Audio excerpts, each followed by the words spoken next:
வெண்டைக்காய் பக்கோடா எப்படி செய்யுதுன்னு பார்க்கலாமா?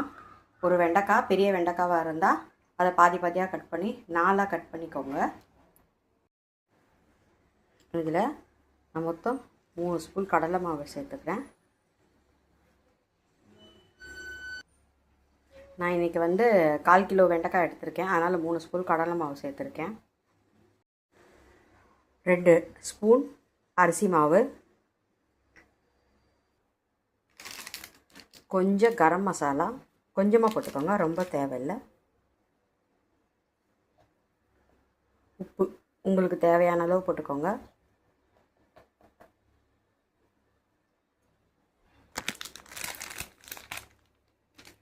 சாட் மசாலா, அது கொஞ்சம் புளிப்பு தன்மை கொடுக்கும், சாப்பிட்றதுக்கு நல்லாயிருக்கும். அதுக்கப்புறம் கொஞ்சமாக கசூரி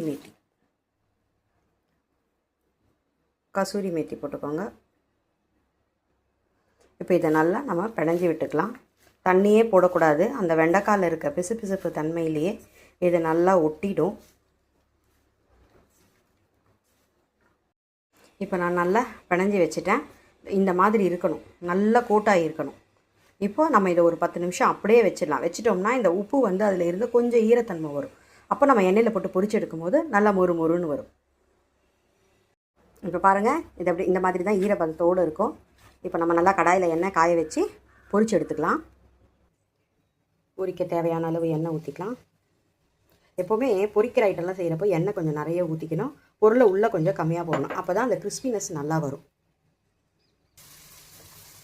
பாருங்கள், இந்த ஸ்டேஜில் நம்ம எடுத்துக்கலாம்.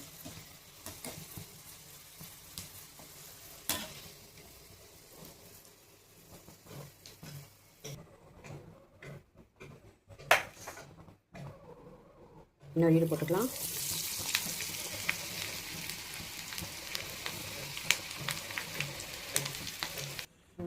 வெண்டைக்காய் பக்கோடா ரெடி ஆகிடுச்சு.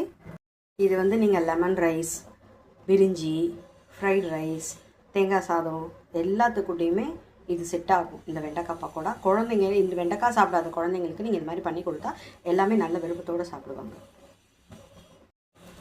வெண்டைக்காய் பக்கோடா எப்படி இருக்குன்னு உங்களுடைய செஞ்சு பார்த்துட்டு உங்கள் விருப்பத்தை கமெண்ட்டில் சொல்லுங்கள்.